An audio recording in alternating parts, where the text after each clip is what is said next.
Savvy and Professional Podcast, episode number 24. We are gearing up for February, headed straight into the second month of 2016, and I'm really excited to bring this show to you today. I have a special guest, second time on the Savvy Young Professional Podcast, Vernon Ross. Vernon is the host of the Social Strategy Podcast, and today we're going to talk about the don'ts. Not the do's, but the don'ts of the workplace. There's so many shows and podcasts and blog posts about everything you should do at work. But myself and Vernon, we are going to have a conversation about the things that you shouldn't do, because that matters.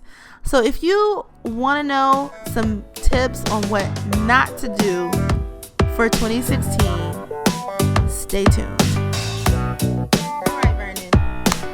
Welcome to the show. Welcome back to the show. Let me just go on. This is second time, right? This is the second time. And let me go on record and say that you are the first guest to be on my show for a second time. Woo! All right? This is cool. So I've always knew that, though. I always knew that this was going to be, a situation where you'd be on a few times. We just have a lot of different offline conversations that I'm always thinking in my head, this should definitely be an online conversation. And so today is no different. Like, we can actually have this online conversation, and it's really just like I was talking to you about earlier.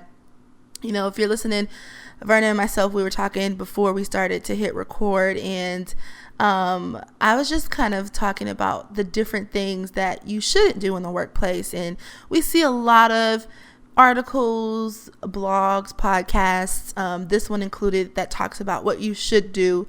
Normally you get to the don'ts, the do's, you get to the do's because of the things that went wrong or weren't right. Right. Right.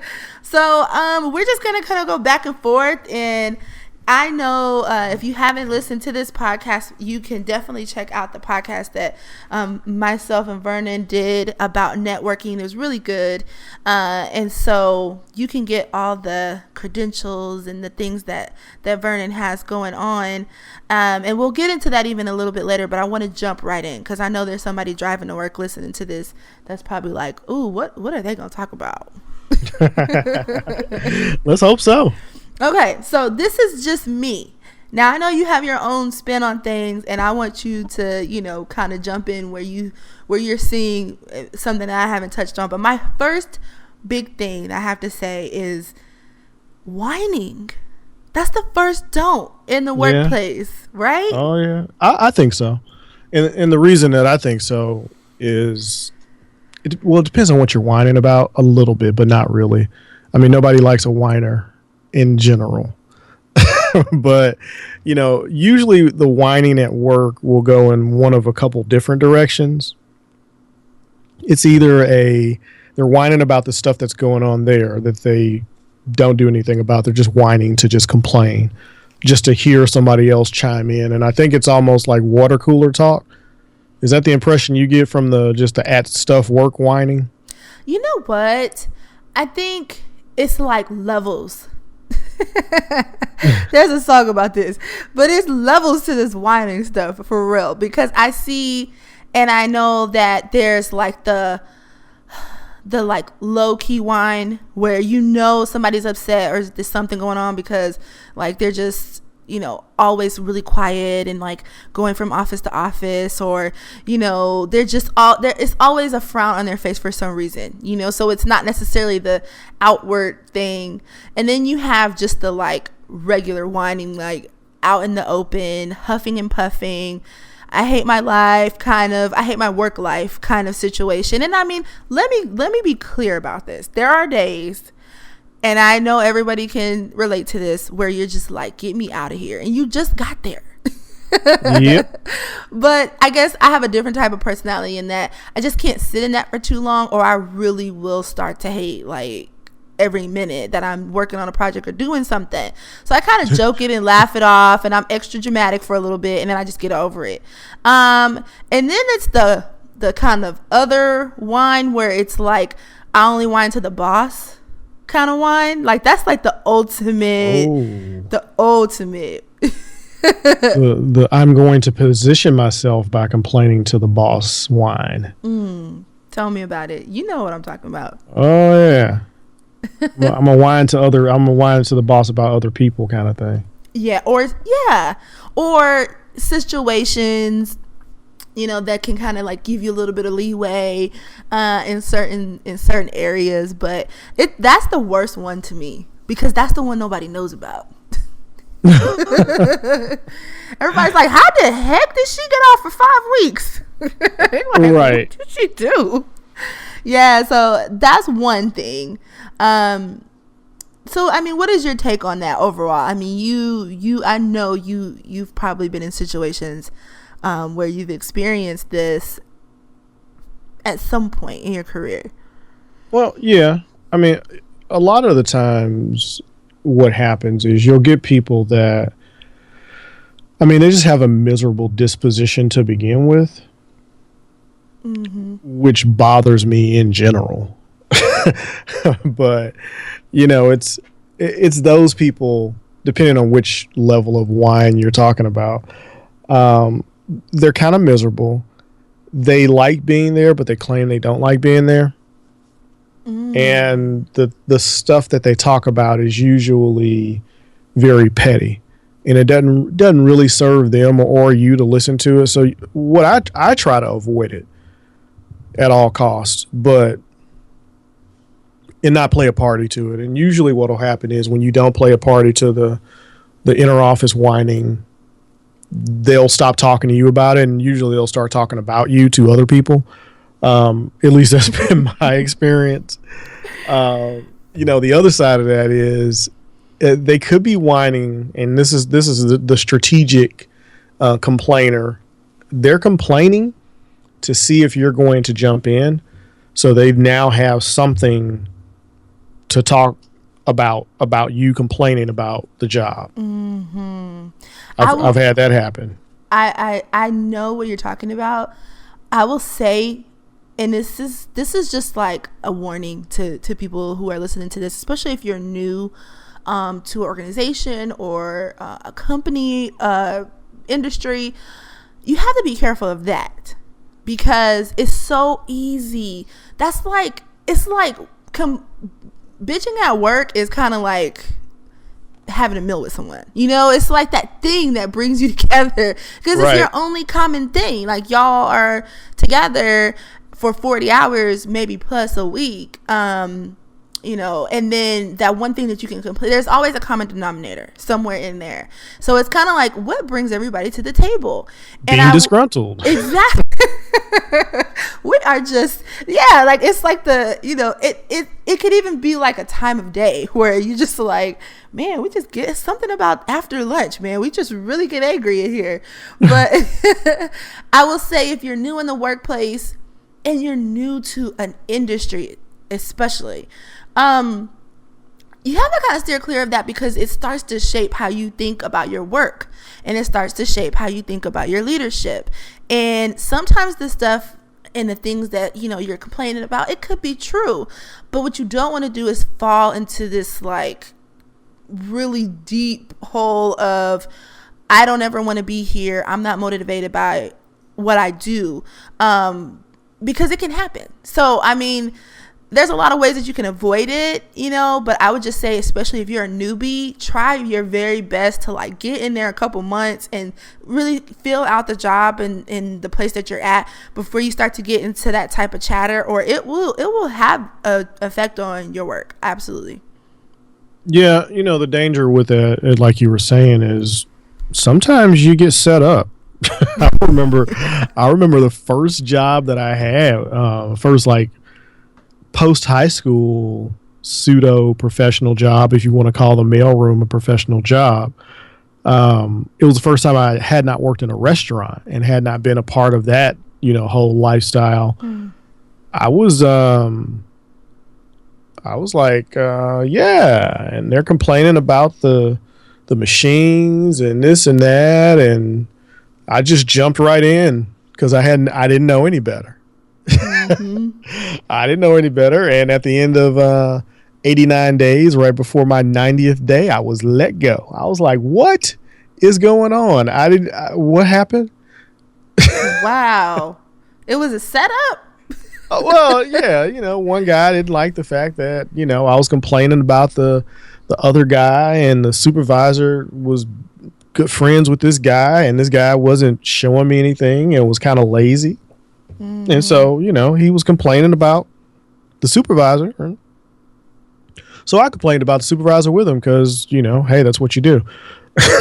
Like you said, and had no idea they were best friends. And there you go. Wow. You see, guys, whining, it's a trap. I'm telling you, complaining, it's a trap. And I mean, we're laughing about this. Trust me, I'm not going to sit here and tell you that I don't have my days.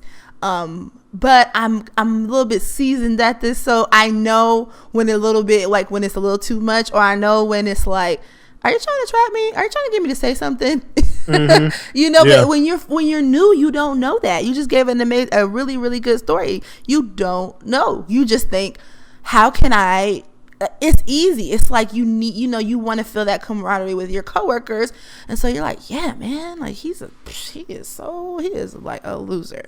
Mm-hmm. Here's my number one tip for if you are going to complain: don't say anything that you can't say to the person's face, and you'll always save yourself.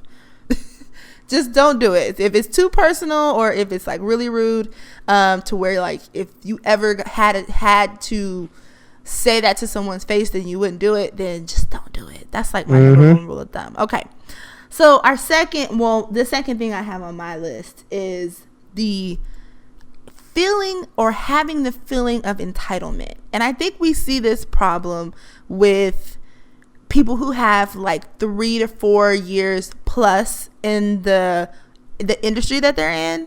Mm-hmm. Not necessarily the workplace, but the industry, because you could be new at a workplace and been in the industry for 10 years.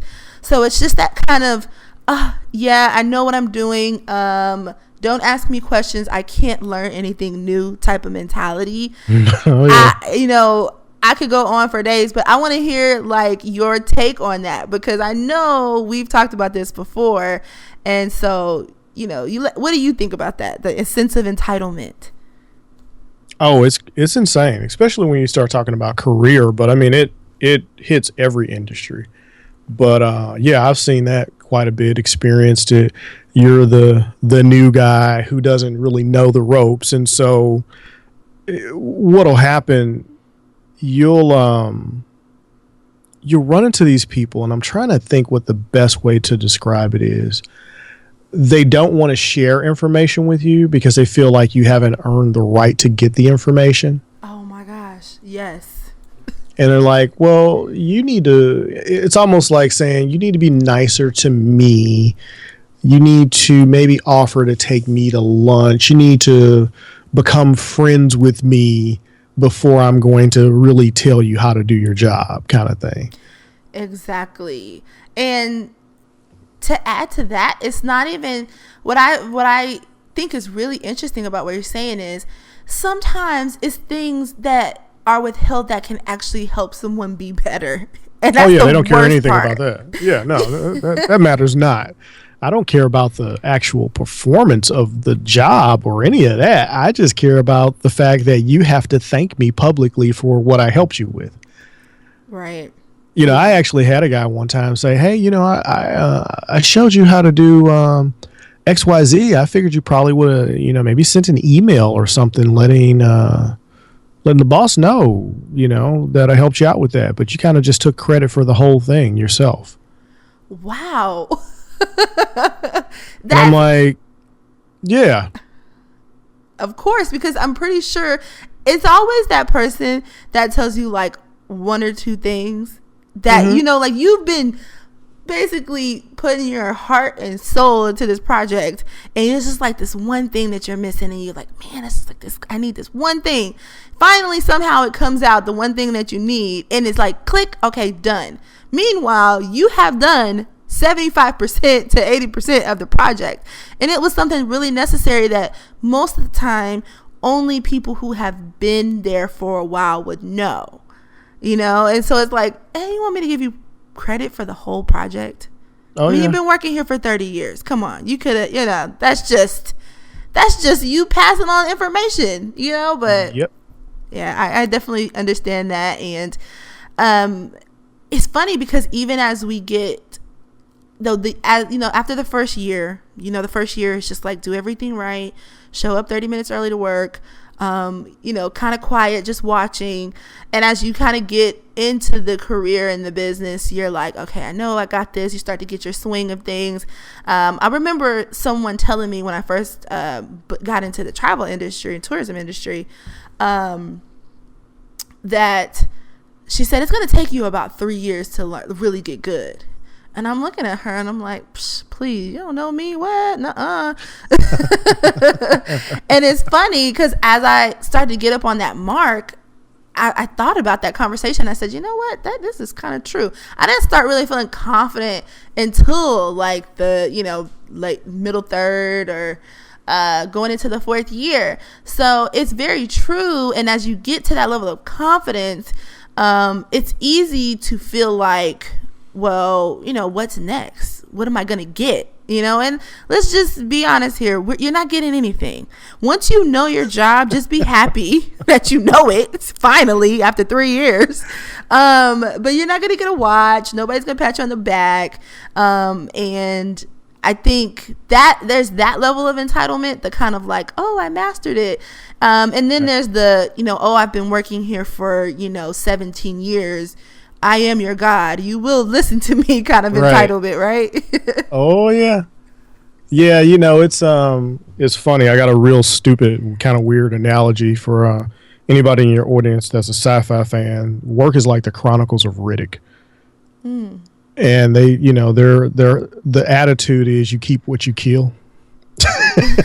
that was a line in the movie, and that was the whole necromonger way. It's this race of people that were like dominating the universe, and they would convert everyone that they would conquer, and if they didn't convert them, they would kill them.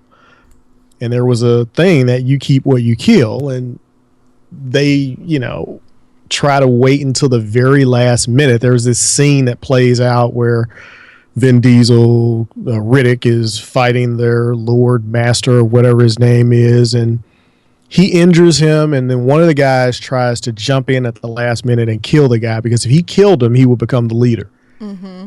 And I've seen that happen on projects where you're working an entire project, you're doing all of this stuff. And I've heard leaders say this, like senior leaders say this in organizations. Really doesn't matter who did all of the work during the project. It's who presents the idea of what the project success was, what its successes were, and who's the most vocal at the last point of the project to show what they've accomplished, or if there's something in the project that they can point out that appears to be the biggest part of the project, especially a project that's running long or something like that, or one that has difficulties, and then you get one guy in and he tries to come off as the rock star that saved the project. Yep, at the end. Yeah, but the entire time he knew what was going on. He was just waiting for the opportunity to jump in and help so that he could get the credit for it. And that was what was happening in the movie. The guy tried to jump in at the last minute and steal credit, but unfortunately he didn't make it. So. Wow. And that is really interesting because, okay, so let's dig into that a little bit. I'm saying it's interesting because, like, from, kind of like the psychology of it all.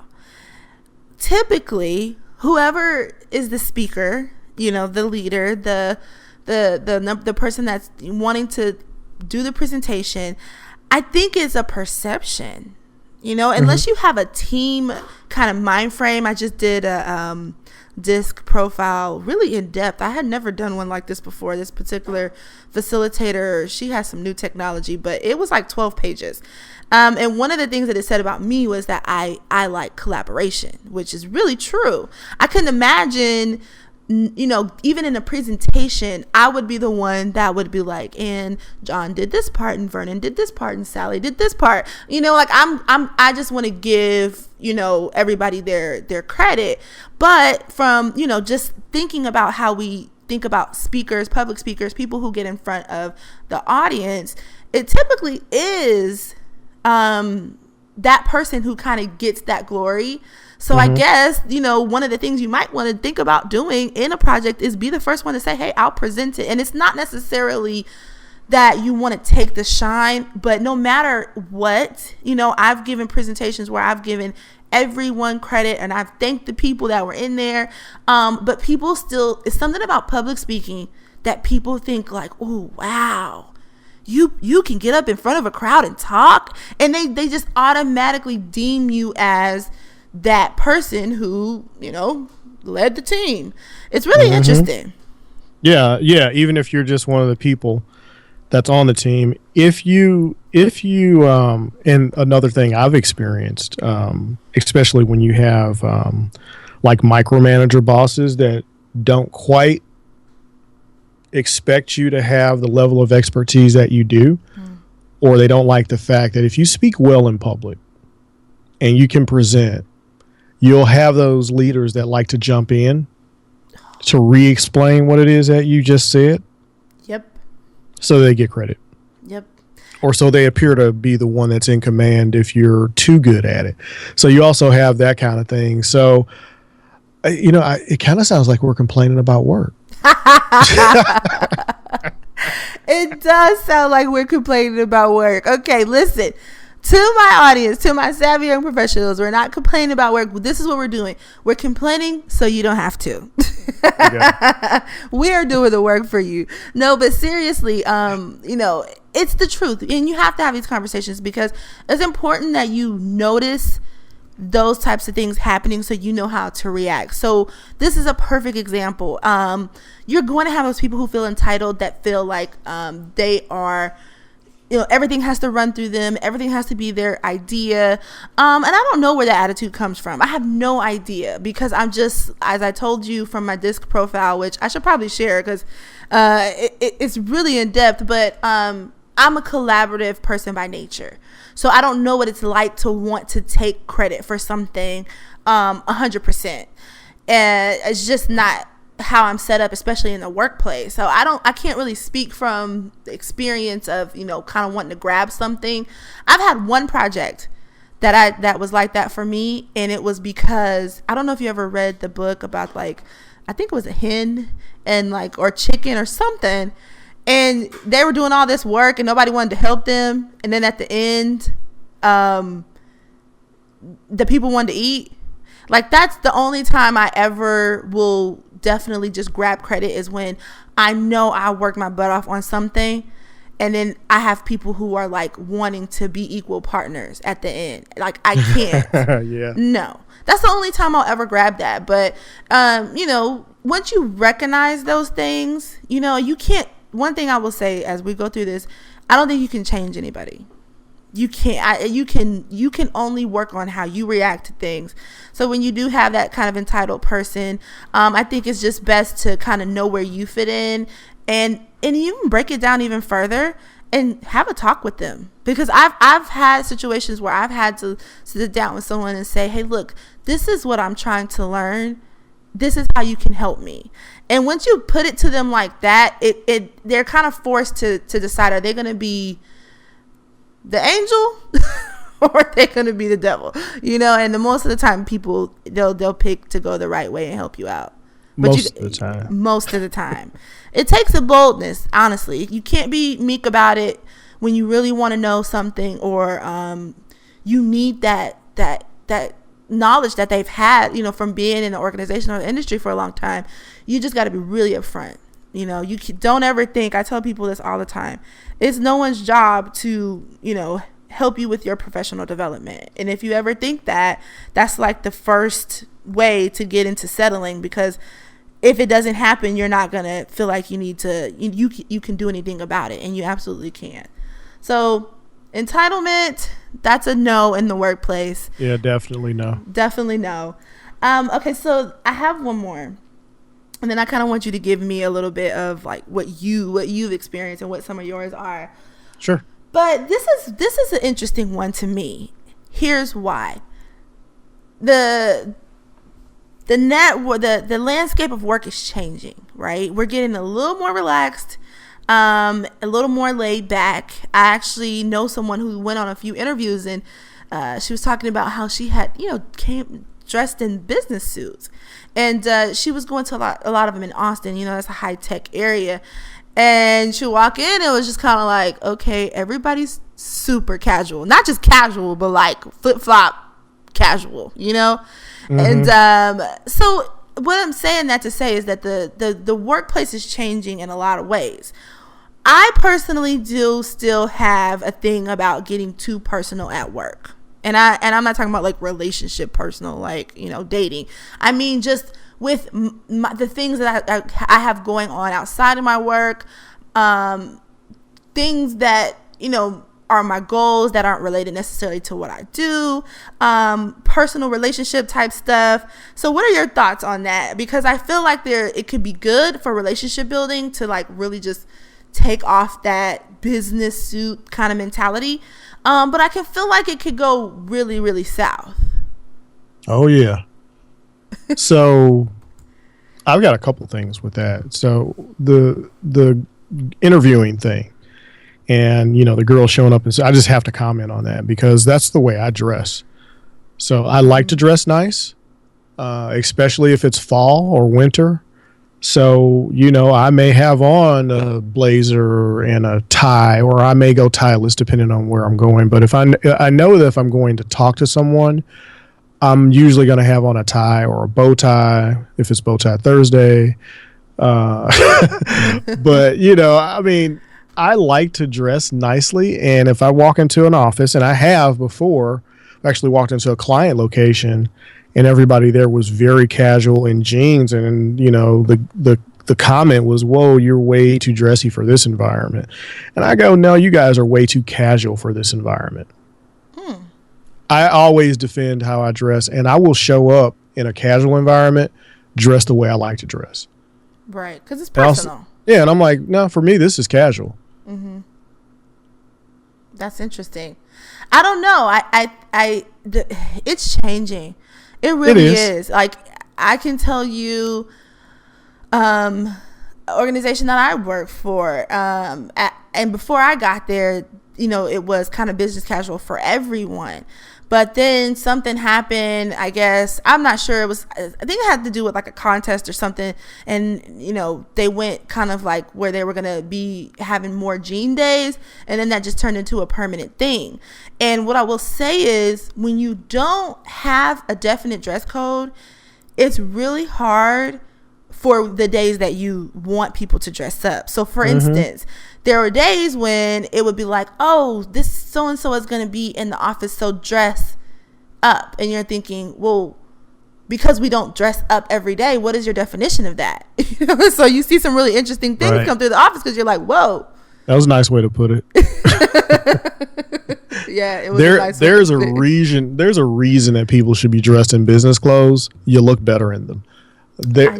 There's just some wrongness that goes on in environments I've seen where people are allowed to wear jeans. Like we all have a jean day, and I'll wear jeans, but they'll be like really nice jeans, and I'll still have on dress shoes, and I'll still have on a dress shirt, and I'll still put on a blazer, and I'm more dressed up than 90% of the people there because people will wear jeans with rips in them and fraying at the bottom.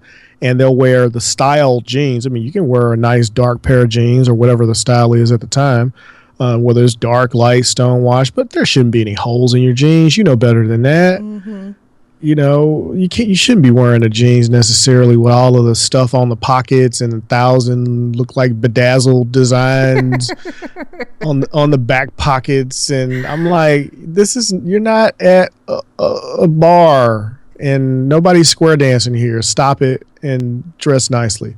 That's funny. It's just like I just had this image in my head of like bedazzled jeans with rhinestones up the side, and that's not. I have a poster that I got from a speaker, and I can't think of his name. I know his first name is Glenn. But he does a lot of speaking with chambers and things like that and business organizations.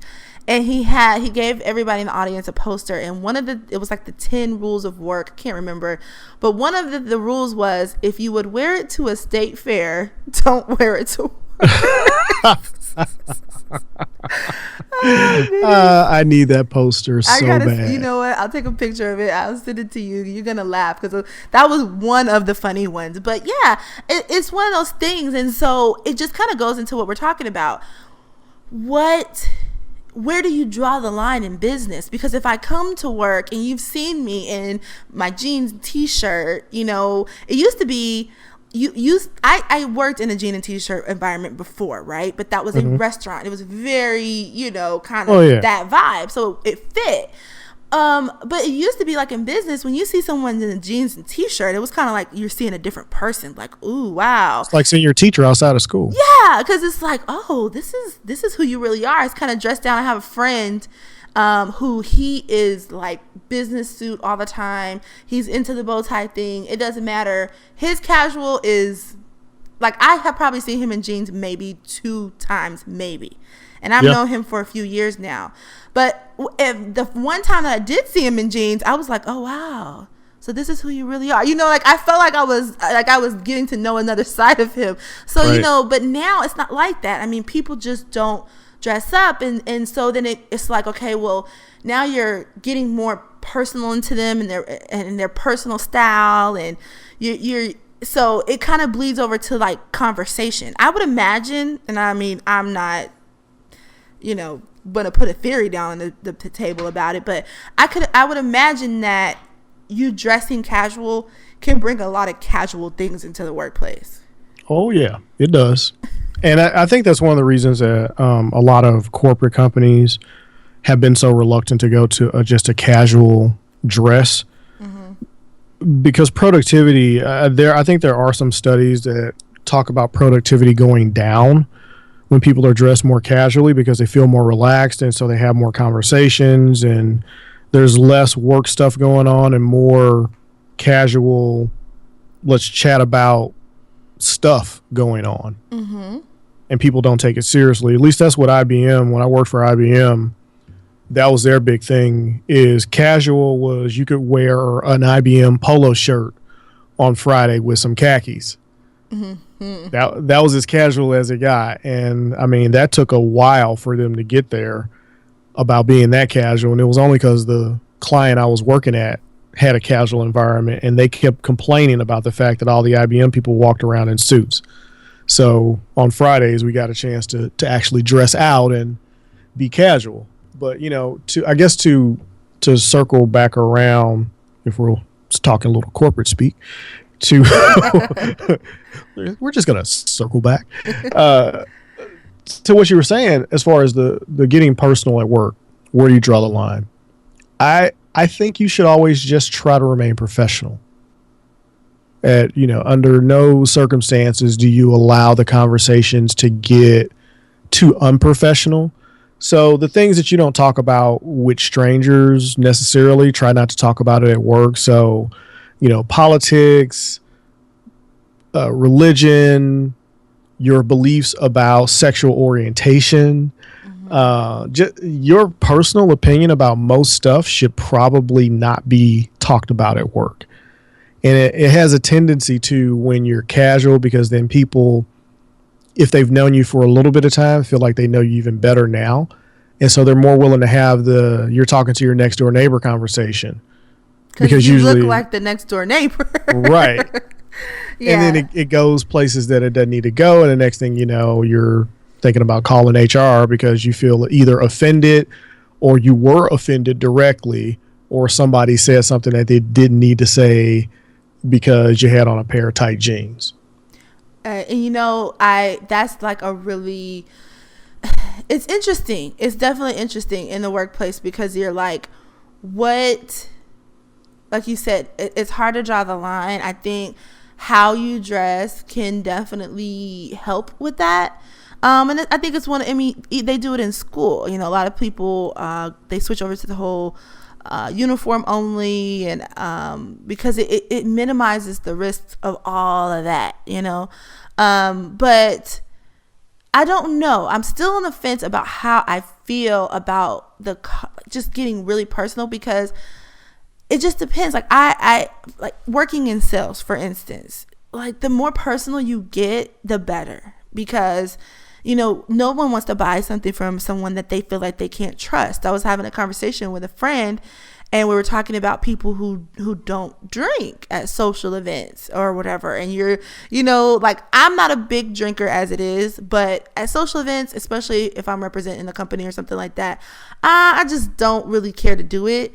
And I will, because I kind of want to make sure I'm blending a little bit. But, we were having a conversation, and the other person I was talking to was like, well, sometimes you just feel like you can't trust them, like they're judging you, and it's just like, if we put that idea over to the way we dress, do you want, I'm pretty sure it's for you're like, okay, well, this is how I dress, but you're not fitting in. And so it's always a fine line. I don't know. I think you kind of really have to pay attention to the culture. Mm-hmm. And just make sure if it's not, maybe it's not dress code, maybe you are, more casual or more dressy. It could be something else that you connect to about the culture. Because if it's not, it doesn't necessarily have to be how you dress. But if everybody's connected to the culture, I think you kind of run into less of the getting too personal and unprofessional, because everybody's about the mission. But I don't know. It's one of those things where it's a lot of gray area with the what's personal and what's not. And, when should you get personal and when you shouldn't. So it's a hard one to balance, especially at work happy hours. And a lot of jobs have gotten away from this is a work happy hour. And if you're using the email system to invite people to happy hour, you'll see this is a whatever your company name is, sponsored event. Mm-hmm. So, they have nothing to do with it. So whatever happens at that happy hour, we're not responsible. And I've seen situations where things have happened at a happy hour and people have been fired the next day. Oh, Vernon, we can go into like a whole nother podcast about the happy hour and work situation. Oh yeah. 2 drinks. No more than that, because after that second glass of wine, your decision making is probably not good.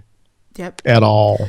And it could be the slightest thing, bad. It could be, it could be, okay, so you have your 2 and then that third, and the next thing you know, you're talking about your ex-boyfriend and how he did this, cheat on you or whatever, mm-hmm. or your wife and how you hate her or whatever. It's not even, I think, sometimes when we think about those situations, because we probably both have seen it go all the way wrong. Oh, south. But it's not even just that. It could be as simple as you slipping up and saying something in front of a potential client that turns them off. Yeah. And it isn't even, it could be just something that, when you get a little buzz, you get a little honest. And you don't even think about it. So if you are, at a corporate event or a work event, or if you're entrepreneur and if you're there to network and get business, I would definitely keep it at 1 to 2. Yeah.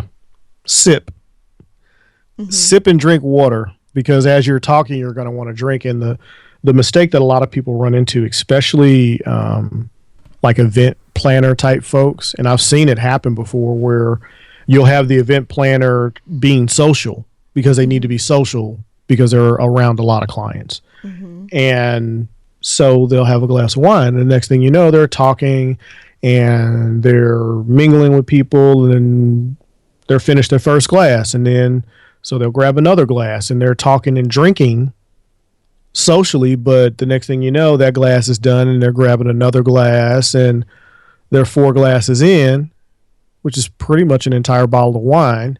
Wow. And now stuff is happening. Yeah. No turning back. No turning back. Stuff is happening. They're either slurred lines, #slurred lines. But I mean, they're either that, and sounding very, very inebriated, alongside clients that really haven't been drinking or may not drink, or it's gotten inappropriate with someone. Right.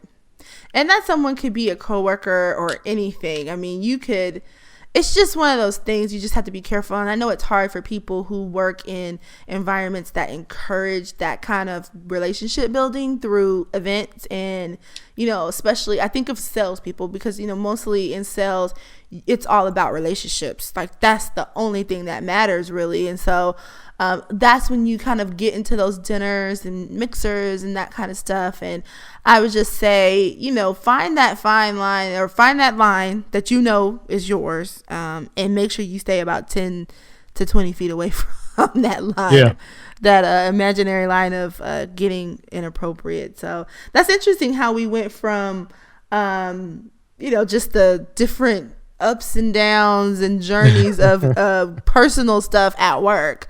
But I like it. I like how we, capped it off there at the work drinking, because I didn't even think about that. Honestly, that is a beast right there. But I think we gave the audience some really good beginner tips. I hope so. Yeah, with that. So, okay, talk to me. What are you thinking? Because those are just my thoughts. Did we hit everything? Did we kind of get, not everything, but did we get some major ones out the way? About stuff you shouldn't do at work? Mm-hmm. I think we did. The only other thing, let's see, can I think of anything else? The whole entitlement thing, which of course I think part of that is generational too. Mm-hmm. So we talked about that. We talked about, I think, the most important aspects of all of it that will shorten your career or at least cause you difficulty. The only other thing that I would say is be slow to go to HR. Whatever you think you need to complain about to HR, take a step back and never file the complaint the day that it happens. Document it, write it down, think about it, sleep on it, and decide whether or not you want to go down the rabbit hole that can sometimes be HR. That's an interesting take. I haven't had to do anything like that in the workplace. So I have. Have you really? Oh yeah, there was a situation I wasn't involved in, but because I was around the situation, I got brought into it, and the people that had this little feud going on between themselves, I ended up in the middle of it somehow. Wow. Because I knew them both. Mm-hmm. And folks were making up stories and doing stuff, and the director of HR was like, you've been in here twice, and I don't understand why. And I'm like, I don't understand why either. Why? I don't have anything to do with any of this. His suggestion, he was like, I suggest you not talk to these people at all, that you distance yourself away so that you don't have any way to end up in any of these stories.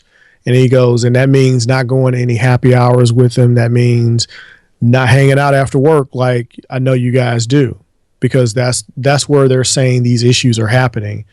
And you're a witness to some of the stuff that happened, even though you weren't directly involved.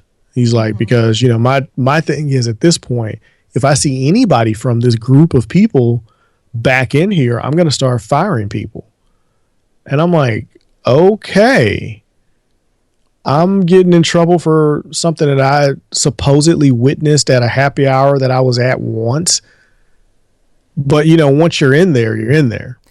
Yeah. And then, normally, especially if it's a large company, they're going to want to, they cut their losses because they're exactly thinking, whoever's name we hear, we just gotta just get rid of everybody. If it's just and that's easier what they were for doing. them. Mm-hmm. That's what they were doing. So, after it came up a few times, you end up in there, or something happens outside of the, the blatant harassment thing. And of course, even with that, you have to let the person know that, no, this is not wanted. And if they do it again, then you have every right to complain to begin with. But usually the direction you'll get from HR, not to be sitting here trying to give HR advice, is that, well, there's counseling usually that happens with the offending person if something happens. but you also have to measure, okay, I complain about my boss doing a particular thing, and nothing necessarily physical or anything like that, but you end up having to go to HR because you're not being treated fairly. Do you think you're going to be treated fairly after you go to HR? Mm-hmm. Because they're gonna of course say, oh well, there's no repercussions and there's no revenge kind of stuff around here. You don't have to worry about there's no retaliation. We have a no retaliation policy, but that's just not corporate life and how it works. There will be retaliation somewhere down the line, whether it's directly or not. Right. And I think that's actually a good bonus tip. I like what you said about, this supervisor giving you the advice to kind of distance yourself. And this is the thing I will say. People like to see, I don't know, action or conflict or something. And what happens is, the more you hear about it, the more you're drawn in. And people are like, well, did you hear? Well, what happened there? Here's the bad part about it. The flip side is, if you're listening, if you're sharing, if you're talking about it, whatever you're doing, you could be the innocent bystander. All you're doing is just watching it happen. And you get pulled into it somehow. I've seen it happen to so many people. And you don't think you're going to get pulled in it because you're like, I didn't do anything. They're, pulling each other's hair out, or someone's doing something they shouldn't be doing. I'm just there. But when it comes to liabilities, most companies don't think about that. They have to handle the situation at the root. And if you're part of any of that root, you're going. You know what I mean? If you're part of the lead, the whole thing they're trying to get rid of. And so I like the idea, especially as just like a bonus to what we've been talking about, is, distance yourself from people who you see are going downhill when it comes to professionalism. Yeah, when it comes to that, because you don't want to be lumped up with that. And then what happens is, when people, the more bitter they get, the more they remember who was bitter with them at one point. And they're like, oh, I remember Tanida was there. She said, and you don't know. You don't know how things are going to pan out. A lot of the times it's people kind of want to just give like that one last, F you. And this is what so-and-so really thinks about you kind of situation. And you're like, well, I didn't think you was going to tell them. Right. So, I guess the tip should be, stay away from the gossip. Yes, it's hard. Yes, it is. And you don't even think some things that you wouldn't think as gossip. You're thinking, oh, that's not gossip. That's just fact. But you just got to be careful. You have to be careful. Stay away from the things that, and I'll say this, just if you can't say it to their face. If you just imagine yourself sitting in front of that person, and the things that you've said, can you repeat them in some way? And if you can, then, that's fine. But if you can't, and that if you were ever face to face with that person, you would never say that to them, then it's probably gossip. Probably gossip. Exactly. That's how you can check that. But yeah, that was a good bonus tip. If you see a small fire, just run. I mean, a work fire, not a literal fire. Here we go.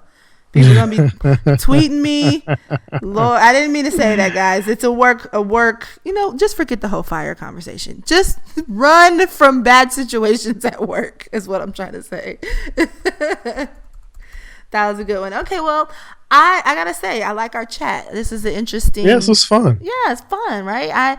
I've kind of been being, kind of pushed, not necessarily pushed, but encouraged by a few. And when I say a few, I mean one person, to kind of try this kind of style, because it's just different. And so I appreciate you coming on the show and having fun and talking to us today. What else do you have going on? How can people check you out, find your podcast? Give us a little bit of a rundown. Sure. Well, I'm honored to be back on the show for the second time. It's always fun when you're the first guest. Second time you're on a show, so it's always fun. You can find me online pretty much everywhere. I'm at Ross PR. So on Twitter at Ross PR, on Instagram at Ross PR, on Snapchat at Ross PR, although it is kind of the devil, but it's changing the way that I'm communicating with people. It's one-to-one at scale. So think about that as far as Snapchat is concerned. At Ross PR on Snapchat. VernonRoss.com is where everything else lives. You can find how to find me pretty much everywhere from there. That's the blog, that's the podcast, and that's pretty much what I'm up to. And I'm an emerging writer, as I've been trying to drum into my head to say. And I'm currently writing a book. The title is a working title, so not quite ready to release it, but it is about mastering your message and doing that through various means. So that's me right now. That's awesome. You heard it here. We got the first dibs on this book, guys. So thank you again. I can't wait to read the book, and maybe that'll be the third time once the book launch happens, right? Oh, okay. Definitely. I'm looking for my 1,000 true fans. I'm actually going to have some stuff coming out, which, if you're so let me ask you this, totally off script, because, that's just how I do. For your podcast audience, is it just work professionals, or is it people that are doing their own thing? Is it more the entrepreneurial kind of person? That is a good question. It is both. I am an entrepreneurial person, so even in work, if I was in a corporate situation, I still bring that to the table. And so honestly, just by nature of who I am, I can understand having both those worlds or just one of those worlds exclusively. So it's really it's anybody. I mean, you as a professional, you may be a business owner, you may not, you may work for a business. It's just about that professional edge for anybody in business. Oh, okay, cool. So here's a book launch tip that I got this tip from Farnoosh Tarabi. She's on The Street. She's also on a new show on CNBC called Follow the Leader, where she follows millionaires and billionaires around and learns stuff about their business. I've heard about that show. Yeah, she just launched it. Good friend of mine. Met her at a conference. She's amazing. Tony Robbins was the first guest on her podcast. If that gives you any idea of the type of reach that she has, it's just crazy. But one of the tips that she gave me directly when we were talking and chatting about a book thing that she was doing was building your fan base early and building your army of book advocates that are going to go out, talk about your book, tweet about it, blog about it, and giving them some predetermined things to talk about. Well, in that conversation, it kind of led to the 1,000 true fans conversation. And then that conversation ended, but it's got me to thinking about, what I've not seen when people launch books, with the exception of Pat Flynn. He just launched a book. Mm-hmm. They're not working on building their 1,000 fan base. And so to spin that for work, it's like when you're in a job and you're trying to be entrepreneurial at your job, or you're trying to get ahead in your job, you still have to build those fans, the people that are going to advocate for you. And they need to be those people that are going to advocate for you, not at the level that you're at, but at least a couple of steps down the timeline from you, that are willing to be your advocates and support you no matter what. And it's so important to build those type of relationships when you start talking about work, because those are the people that are going to basically help you get to that next level. If you're writing a book and you're trying to put out a book, those are the people that are going to help you with book sales.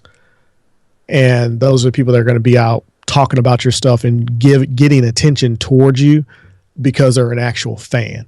So whether it's at work and you're trying to get 2 raving fans or 2, true fans, or you're launching a book or a website or a podcast, you want to build that 1,000 true fans that are going to listen to your stuff no matter what, that are going to talk about you no matter what, and that are the type of people that are going to celebrate you no matter what happens because they love what you do and who you are, what you represent, or your passion for the company. So that's just something I wanted to throw in there as I was kind of thinking about. I was like, yeah, this might actually be a good professional tip because it translates to everything. Building those couple really true fans will do so much for you. Absolutely. I agree with that. And I think the idea of the 1,000 true fans, it resonates no matter what you're doing. Like you were saying, it is people who have your back, who are going to vouch for you. And whether that be 1,000 at a book launch or, 100 in the corporate world, in the business world, those people have friends and know people. And so it's a built-in network, but you got to do the work. You have to do the work to get there, and you have to do like Vernon, building those relationships, talking to me on this podcast today. That's the building part. That's the work. That's the, connection. So I agree with that. And I've always heard about the idea of the 1,000 true fans in what we do, the podcasting and, marketing world, online marketing kind of thing. But I think, like you said, it applies to anything. Even if you're in the corporate world, you want to have those raving fans who are going to vouch for you no matter what. So that was really actually a good place to end. I like that. Oh, awesome. Yeah, that's a Kevin Kelly article. It's on kk.org. 1,000 true fans. You can find it out there. And you know what? I will find that and I will put that in the show notes so that you don't even have to look for it. We're gonna hook you up. Me and Vernon got you. That's how we do. That's how we do. Thanks, Vernon, again for joining me. Oh, no problem. Thank you for having me on the show. Thank you for listening to the Savvy and Professional podcast. That was such a fun show to have with Vernon, and he was a great guest. Thank you so much for joining us, Vernon. If you want to know more about how to reach Vernon, you can check the show notes where you can find all the links mentioned in this podcast. Don't forget to find us and chat with me on Twitter. You can find me at Tanida Marie. You can find me at The Savvy YP on Twitter. I'm waiting to talk to you guys there over at Twitter. If you just want to send a quick email, shout out, make sure you hit me up at info@thesavvyYP.com. That's info@thesavvyYP.com. And I'll be sure to respond to you. If you have some questions that you'd like us to answer, career or business related, holler at me, let me know. Other than that, guys, you know exactly what I'm going to say. Keep it savvy, YPs.